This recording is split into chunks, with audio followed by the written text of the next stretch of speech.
I'd like to thank you for joining us today. My name is Bill Baker with Firestorm, and we're pleased that you can join us for this 2017 presentation, the beginning of the Crisis Coach webinar series that is presented monthly. Today we're going to discuss benchmarking preparedness. How do we know if we're ready? We'd also like to have you as our friend on Facebook, and Firestorm Solutions on Facebook.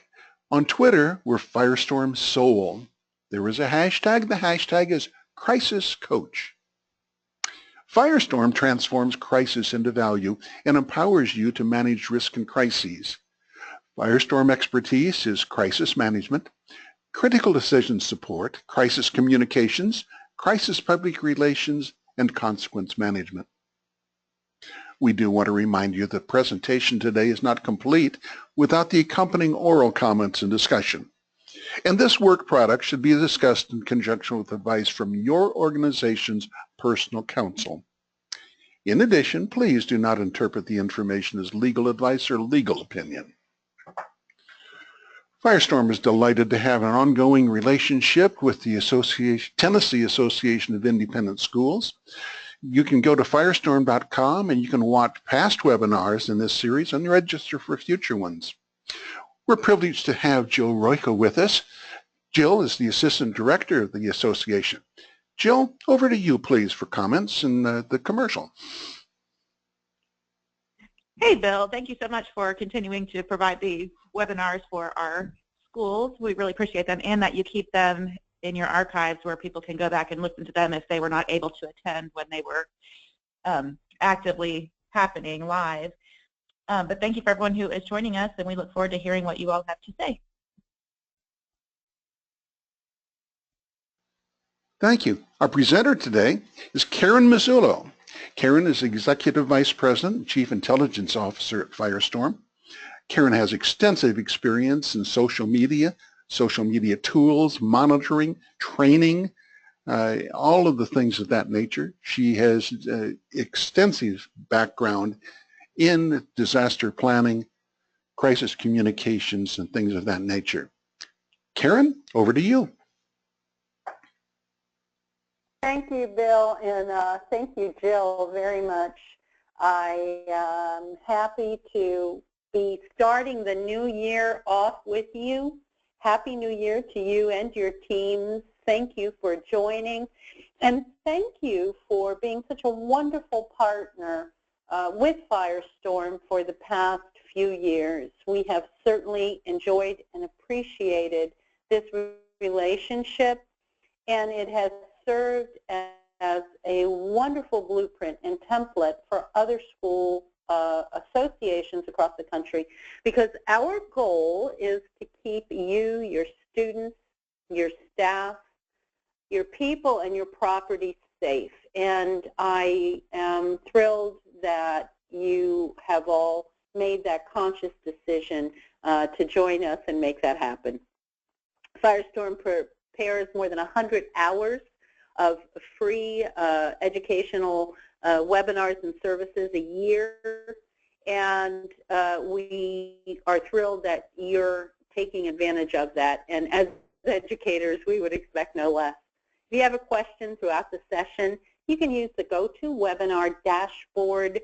It should be on the right side of your screen. There's a little chat area in that you can ask a question during this session. If we're able to get to it, we will. And if we're not, we will respond via email at webinars@firestorm.com. You can also go to our website at firestorm.com and use our contact form, and we'll be happy to answer any question you may have. Throughout this, we're going to be talking about an assessment. You can, for those of you who may be new with us, because of the underwriting through the Tennessee Association of Independent Schools, you can reach out to us for a 1-hour high-level assessment that uses Firestorm's proprietary tool we've developed to give you a high-level overview of what specific areas may be the best for you to focus on in this new year to create more comprehensive plans and programs for your schools, your teams, and your campuses. Today we're going to talk specifically about benchmarking preparedness, and we're going to talk about why we measure, what we measure, and how we measure preparedness. You know, the first thing we want to make sure you recognize is that you really don't have to be a futurist in order to predict your organization or your school's next crisis. What you do have to be able to do is have the time to think through what it might be. And the way you create time for yourself is by having other pieces and parts of your plan in place, actionable, tested, and trained, so that you have the room to be creative with your teams to think through what the next crises could be and how you will document and respond, and then document your response to those crises. So we must ask ourselves and our teams, are you ready? Are you sure, and how do you know? One more plug for Firestorm, and then I won't do it again. But Jim Satterfield came up with a groundbreaking group of programs last year called virtual stress tests, because not everyone can do in training and get all of their teams together for a 2 or 3 day tabletop exercise. So we tried to figure out what we could do to help you spot vulnerabilities quickly and then quickly develop plans and programs at least to meet immediate needs. And Jim came up with our 2-hour virtual stress tests. They're interactive. We have had more than 1,000 organizations participate, not individuals, but organizations on a single session. And we've had some of you on this call send us pictures of your teams sitting around conference tables working through the exercise.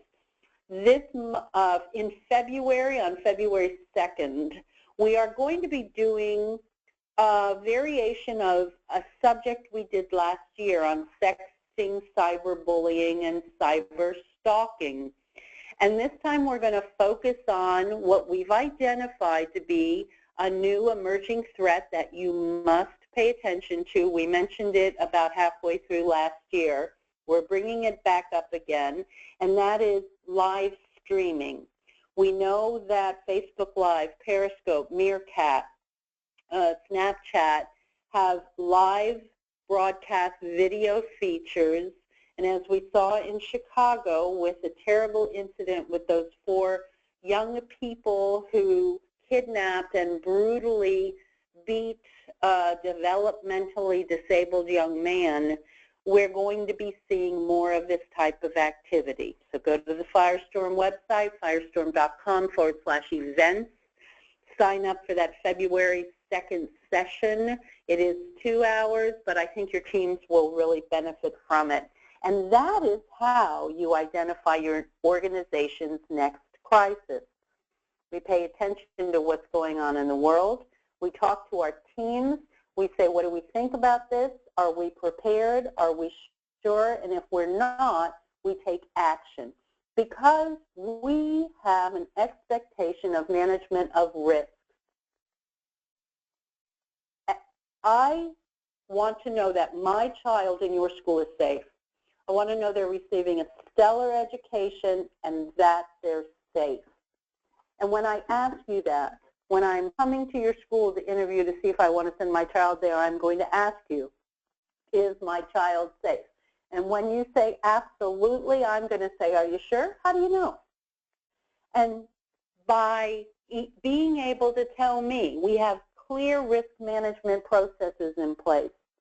We have clearly evaluated our risks and continue to do so on a regular basis. We then have a clear evaluation and reporting system of these key risks. We also review our control processes of key risks. We have a clear, actionable system of internal controls. and we operate effectively around these controls. And additionally, Miss Person bringing your child to our school, we have a clear program for oversight monitoring of risks. Everything from the weather to student behavioral risk threat assessment. Well, I'm going to feel a little bit better about that. And you should too, for making such progress with your team. So one of the things that we need to look at is the destination for any good school continuity program is to ensure that you can give continued educational and other services to your students and their families and your community and your teams, even when threatened by natural or man-made disasters or crisis situations. So we need to look at, in Tennessee, we probably don't need to have, well, I don't know. I mean, really, Tennessee gets a little bit of everything weather-wise, but you don't need a volcano plan. Okay, we can say that. But certainly, we have other plans in place, whether it's an ice storm and nobody can get to school, or what's going on in the Midwest right now. There was a school system yesterday or the day before that I read where 800 students were absent because they have a norovirus outbreak ongoing. If you had 800 students unable to walk into your facility and parents calling, nervous, afraid for their children's health, do you have a plan in place to immediately take care of that? Do you have alternate educational access points via the web? Are your teachers trained in how to use those tools? Do they understand how to broadcast to a number of students and then follow up at one time? Do you have medical responses in place? Do you know what you're talking about? Do you have a spokesperson? Because the media is going to show up at your door and say, how did you allow this to happen? Do you have to speak to the media? And if you do, how are you going to respond to this? Brand resilience and clear plans and programs are huge benefits to your school and your brand. They restore and instill confidence in your community. So, can your organization today survive a disruption or a crisis? Go to your team right now and say, there's a norovirus outbreak in Illinois. If we had 1,000 kids who couldn't come into our schools, for some of you, that's your entire student body, what would we do? How long would it last? And if no one knows, you've identified a vulnerability, it's January, that's a great place to start. Don't beat yourself up. Take advantage of the opportunity on understanding where your organization stands today. Now, what does that program need to improve upon? You may have a communicable illness response, but do you have one for your entire student body? Do you have the messages and the message maps created already to communicate to the parents in your community? How about your school board? Are your school board and you on the same page? Are you aligned in communications? Or do you have a school board that's saying one thing to the media and you another? How much progress are you making in existing initiatives?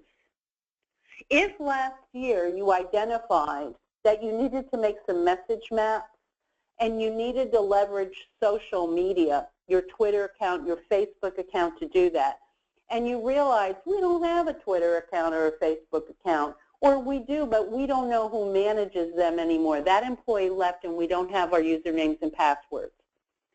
So you said, you know, we really need to take care of that. Did you? Do you have control of those tools? Are you 3 deep in backup on control of those tools? If there's an incident at your school, we have seen this in every school for the last 6 years where there's been an incident of violence or some other major incident at a school, that school website has crashed immediately, unless they have a dark website on a high-volume server that they've launched, because no one does load testing on their servers. So when they're used to getting 1,000 visitors a month or a week and suddenly receive 1 million in a period of an hour, it's going to crash your website. And for those parents and students that need information and they're trying to get information from your website, they're not going to be able to. Have you taken care of that? So look at the initiatives you started last year. All those are just examples. And maybe physical security, maybe new windows, new doors. Where are you on that? Do your plans and your initiatives follow best practices?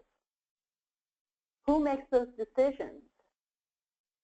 What should be the priorities? What are the gaps? How do you know? And are your suppliers prepared?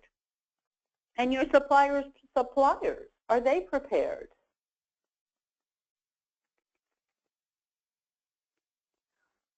So before we can identify how we made a wrong turn, we need to have had a map. Because, you know the old saying, if you don't know where you're going, you'll probably end up somewhere else. In order to build and manage a comprehensive program, we've got to make sure that we have a clear plan for our trip. And you know, the more complicated the trip, the better your roadmap has got to be. So maybe the destination you're trying to get to is far away. Maybe you're building an entire new building on your campus. Maybe you're redoing all of your internal machinery and replacing all of your HVAC systems. That's a pretty big project. Maybe you've never done that before, and this is a completely new event.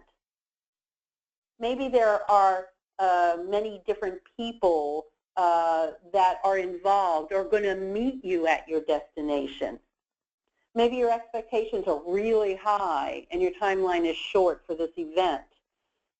So once you set the destination, you then are seeking input from expert sources. There's certainly someone who's been at this location before that can tell you all of the best rest stops along the way, that can tell you, even if there's a major accident on a major thoroughfare that will hold you up for 5 hours, there are alternate routes you can take, and alternate routes to the alternate routes.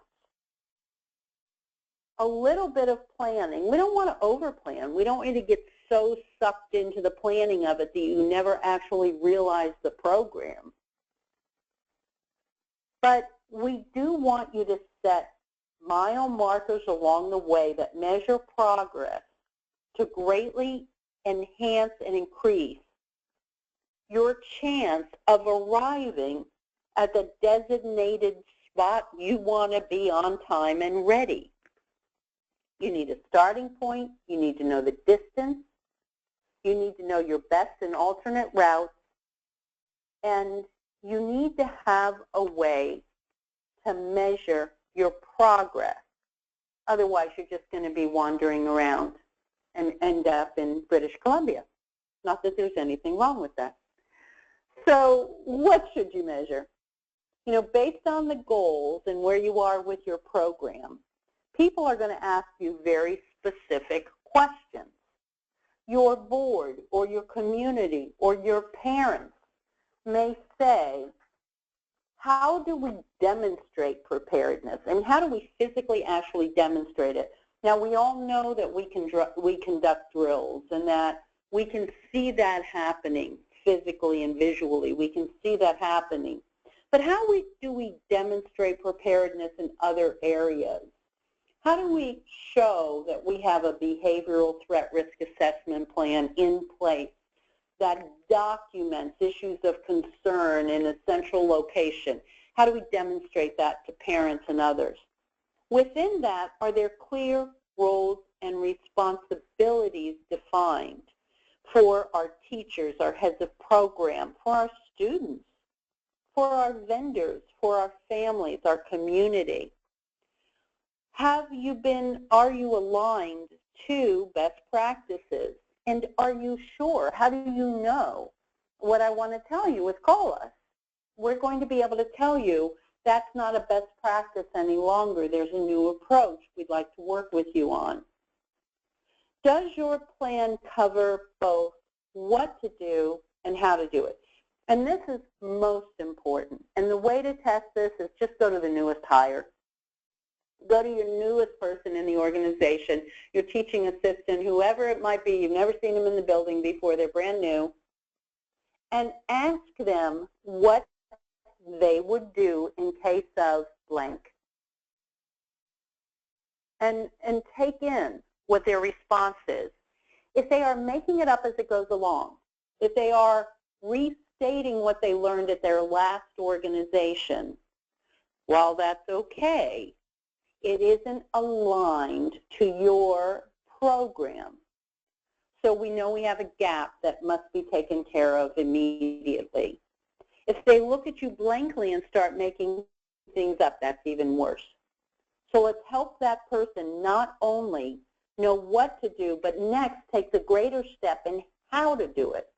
So if I know all of the doors are automatically supposed to lock, but I can't secure those doors from the inside, what do I do? How do I do it? How many of you saw on social media some of the universities that we've seen incidents within, where we see pictures of students during the incident, during an active lockdown, trying to secure doors with belts and desks? And situations evolve so differently today, we're just not sure how they may evolve. We've seen a couple of recent tragedies that we really need to be taking a good look at. The incident on the Ohio State University campus, where the first weapon used was an automobile to drive into a group of students. Have we looked at that scenario?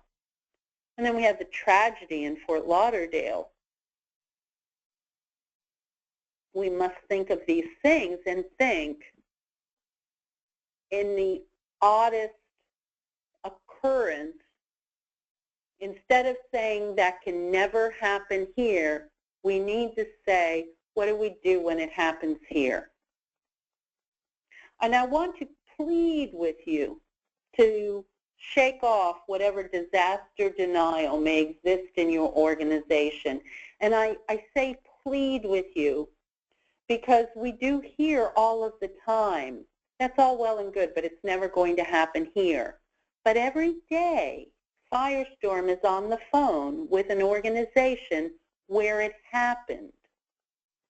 Firestorm will be on the phone with a student who made a cry for help that was just ignored, with a teacher who decided the response to help the student was to engage in some level of illegal activity with drugs or alcohol, from a teacher who was inappropriate with a student.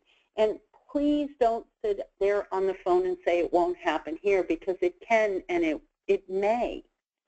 So how will you respond? And again, if you go to your newest hire and say, if you witness such and such, what will be your response? And see what they say. We can establish a team then. We can get 3 objective staff to read our plan.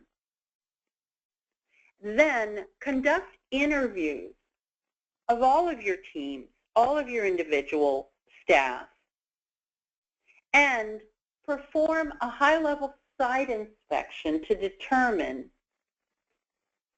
is that plan being reviewed and updated at the very least annually? If your plan is from 1996 and you haven't looked at it, that's a problem. People and technology have changed that plan. Your buildings have changed. Your risk is different because your buildings are older. Maybe they're newer. Maybe you tore down the old buildings and built new ones. Maybe you didn't have a football field before and now you do. How did you identify what those risks are? Have you done a security assessment? Both the physical territory and technological. How will you monitor for each threat or risk that you identify? How do you know if it's a growing problem?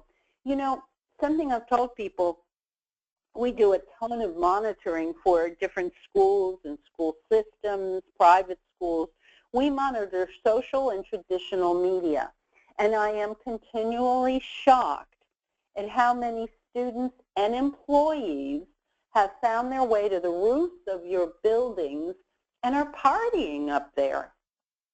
We had one organization where someone was up on the roof, they were partying. One of the people had high heel shoes on and she was laughing on social media because she was sinking and putting holes into the tar on the roof. Well, that's something that you need to know about, isn't it? We had another school in another country, in a foreign country. The way we did the security site assessment was through these tools that we've discussed, these live streaming tools. We identified that there was a vulnerability and asked the school, how are you going to deal with the apartment complex that's next to your school? There's a specific balcony that actually hangs over on your roof, and feasibly someone could jump or let themselves down the 6 feet onto your roof. And the school said, there's no balcony that overhangs our roof. We said, yes, there is. We saw it. So they said, hold on. And they went outside and they looked up and they went, oh my goodness, look at that. We have a vulnerability we hadn't identified because they see it every day and they just really don't quite recognize it. Sort of goes away. So you need objective eyes to look at what those risks might be so that you can then address them. And we can help do that through the use of monitoring and other tools to help you see things with new eyes. Also, how do your students, teachers, and parents know about your plan? How are you communicating this information? Certainly, if your own team, if your staff, if your employees and teachers don't know about it, don't know what to do, external folks aren't going to.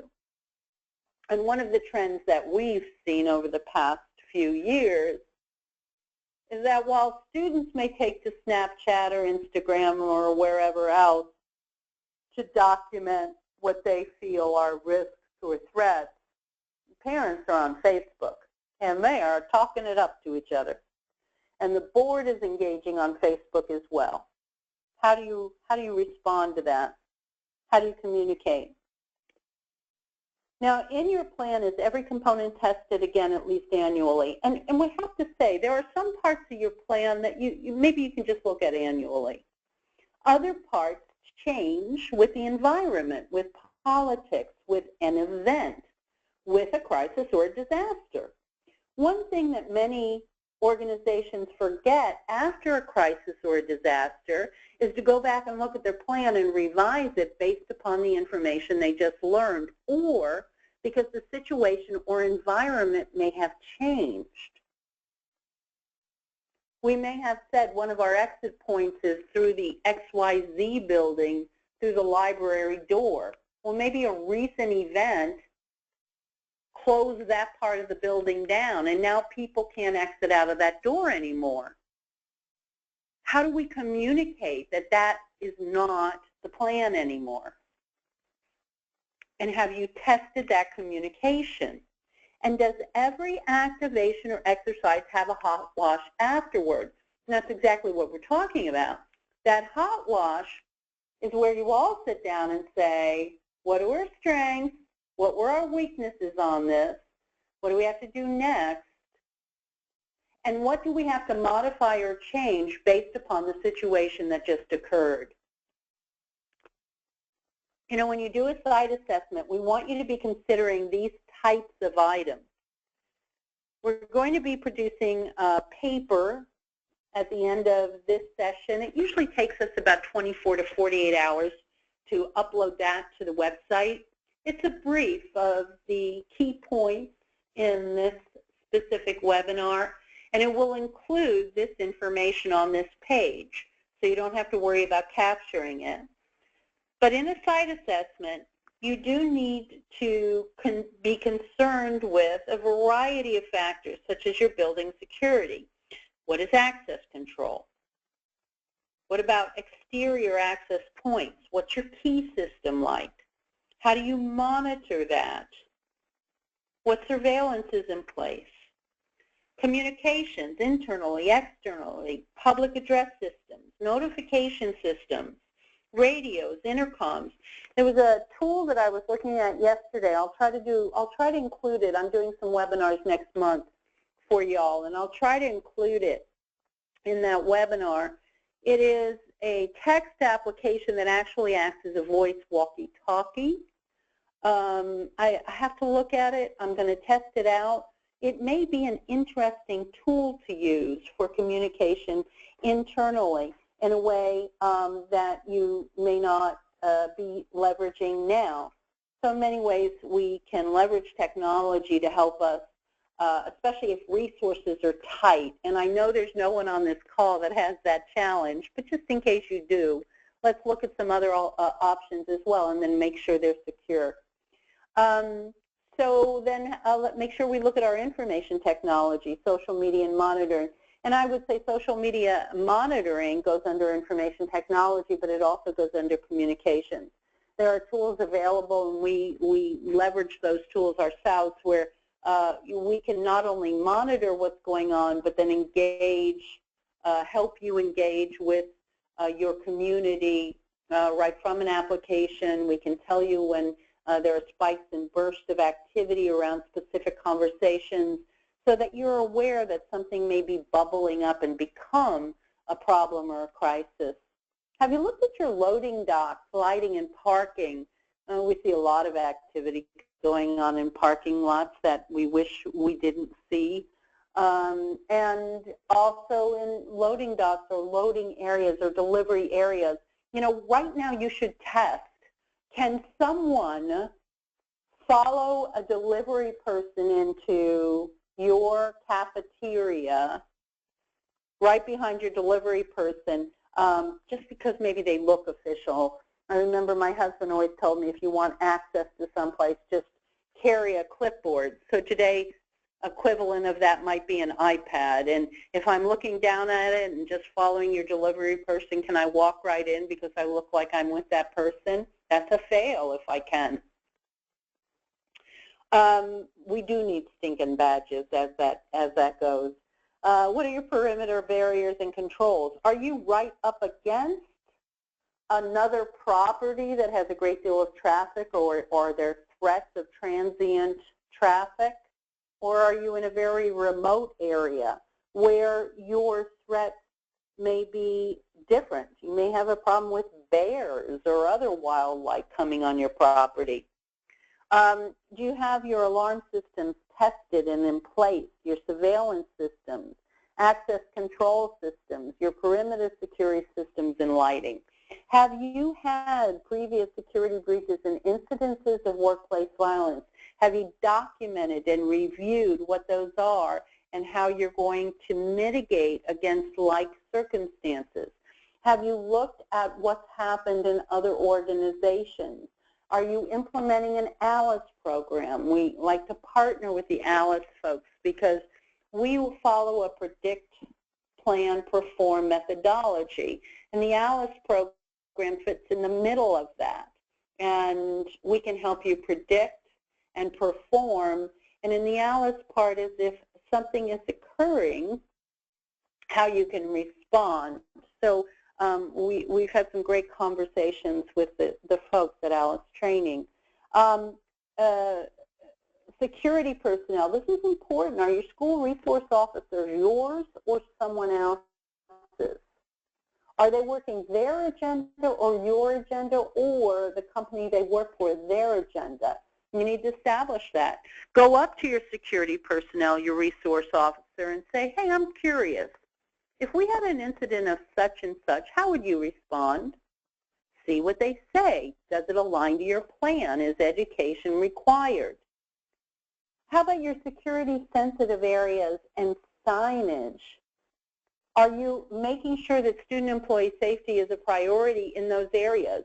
Really short story, we had a client that we monitor for. We identified on social media, this was a very large mall, and I'm very large. It was a complex that had a hospital, a couple of office buildings, many parking garages, and a mall. And we saw a tweet come in. We had received an alert that 2 young women had fallen asleep in a movie at midnight and woke up at 2 o'clock in the morning. And were freaking out because they were locked in the mall. Now, they weren't locked in the mall, but they were afraid, and they thought they were. And they were able to exit the movie theater, but then were in the mall proper. There were no signs directing them where they needed to go next. And they were saying in their tweets that they did pass some maintenance workers in the mall cleaning at night, but that there was a language issue and that the maintenance workers simply laughed at them. Now, this was, 2 frightened young women, and they were scared, and their perception of what was going on was a little different than probably what was going on, but it certainly showed a vulnerability. And our client identified that and significantly improved signage. They retrained their maintenance team if they ever saw anyone. That contracted maintenance team now knew what the proper protocol was. There are a lot of things that can be done when you identify a vulnerability. Saying that we'll get to that later, it's just, it needs to be put on your agenda, and you need to chop off these things one at a time. And it's January, so let's do it now. So what do you measure against? You need to ask yourselves, where and how does your plan address the overall framework? Have you done a clear risk assessment? Is your school and workplace violence piece and part of that inclusive of behaviors of concern and monitoring? Are you monitoring through all phases of that? Do you have your security pieces in place? Your human resource parts and pieces? Are you doing evaluations on employees? Are you doing background checks on employees? Are those one-time things? How are people onboarded? How are they trained? Are they trained in emergency response? What is your emergency response?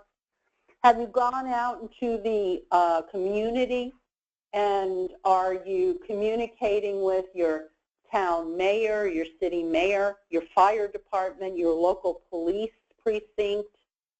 Are you connected on social media so that if a challenge occurs, they can assist you in getting communications out? Have you talked with them about that? Have you talked about how they do that? Do you know what a hashtag is? How will you use that in order to help them help you get your message out for crisis communications?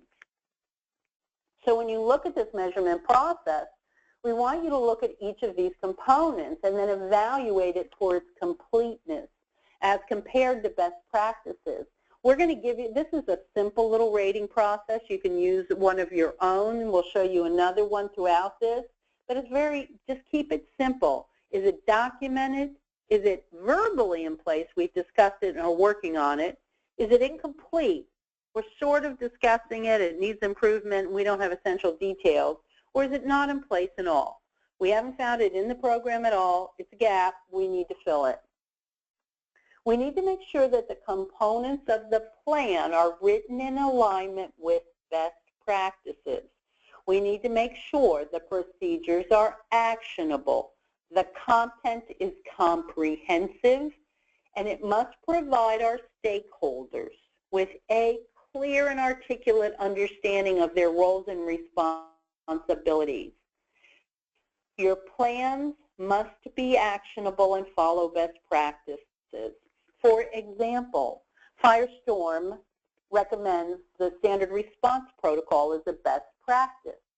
And in the standard response protocol, there are 4 specific actions that can be performed during any incident: lockout, lockdown, evacuate, or shelter, right? So the SRP differentiates between lockdown, which is interior doors only, and lockout, which is exterior doors only, whereas the majority of existing plans don't make that distinction. So we recommend, again, this as a best practice.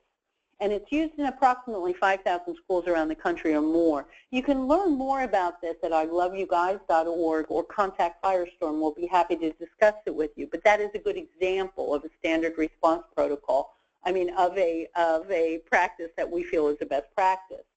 Here's another example of how you can rate your plan. Just some simple color-coded letters or words that help you understand, again, where your gaps are. And then what are the components that need to be reviewed? This can be a simple tool for you to start today. When we publish the brief of this exercise, you will see this image of this spreadsheet in the next page. And we want you to be able to create your own. You can do this in a simple Excel spreadsheet or whatever works for your organization. We want you to start with a specific component of your plan and then look at the completeness of it and use that code. It's incomplete, it needs revision, it's perfect the way it is, and make sure we know where it's located. Is it just in a binder on a shelf, or is it also accessible on a mobile device? Is it on a binder and a shelf and accessible via a SharePoint website you have, or some other internal website? Is it on all 3? Is there some other, is it available via Snapchat eyeglasses? Whatever the way it is, let's make sure people know where it is. And then knowing where it is and knowing what to do with it are 2 different things. So once we know where it is, have we trained people on what to do with it? And then have we tested their ability to do what we think they should do with it? These are key parts of the components of your program and cover a variety of things. Your dedicated teams for response, the budget that has been submitted, reviewed, and approved, the business or school impact analysis, your crisis management, emergency response protocols, background checks on your employees. Have these been done? Are they complete? Do we do it just once a year? Do we do it just upon hire? Do we have a program in place where we're automatically updated if an incident occurs outside of our knowledge with one of our employees? That's a great program. So all of these parts and pieces must be components that you review. And again, you can download that from our website hopefully tomorrow. And through this, what we want you to be able to do is kick off January with your teams. Have a kickoff meeting and say, this year we're going to predict, we're going to plan, we're going to perform. We are going to comprehensively understand our vulnerabilities and the threats and the impacts. We are then going to develop policies, processes, and procedures, and folks, then we're going to implement viable solutions, and we're going to train and test. And in that way, at the end of 2017, we will have built a completely comprehensive program. Now, our next step for our wonderful folks at Tennessee, we want you to survey your senior leadership regarding their strategic risk concerns. What are their concerns? We want you to update your risk vulnerability threat analysis, and contact us if you need assistance with doing that. Or in the perform phase, you'll see you can request the Firestorm Facilitated Plan Assessment and Findings Report, and there's an assessment we'll do with you for an hour at no fee because you are a member of the association. We also want you to conduct the security, the physical and technological assessment. You've got to do this every year, so let's just get it done, get started the right way in January. Next, we're going to look at what you've got in place and align it to best practices. I'd love for you to participate in the next Firestorm virtual exercise as a part of your perform parts. Again, you can go to firestorm.com events/events and February 2nd. And I would very much like to encourage you to analyze your current insurance coverage or possible existing insurance coverage versus your current plans to make sure that those are in alignment. Tomorrow at some point in time you should be able to download the brief. You can go to firestorm.com brief. You can download any of the briefs from any of our sessions at any time through that. And I would like to thank the Tennessee Association of Independent Schools. Jill, do you have any closing remarks for us today? Hey, thank you, Karen. We really appreciate everything that you've said. It's always so enlightening. I wanted to remind everybody that Firestorm is coming to Nashville to do an event from 10 o'clock until 3:30 on February 23rd on behavioral risk and threat assessment. And so they'll go into further detail, and you can also bring in your crisis management plans and have them look over it. Jim Satterfield, who is the CEO and president of Firestorm, can peek through that and advise you. But we have many other events for this next semester, and you can find them on TAISTN.com. And you can always email me if you need more information that Karen has shared, or if you are having trouble finding the archived webinars for crisis management, or have any questions about the TAIS upcoming events, email me at roika@TAISTN.com. And again, thank you, Karen, and thank you, Bill Baker. Oh, well, thank you so very much, and thank you for all of those in attendance. We do appreciate it. You can contact us at firestorm.com, webinars at firestorm.com. If you would like to talk to the beautiful and engaging Bill Baker, you call that 1-800 number. He's the guy who will answer it. So thank you very much, everyone. Have a wonderful day, and we look forward to seeing you in Nashville in February. Thanks, everyone. This will end our call.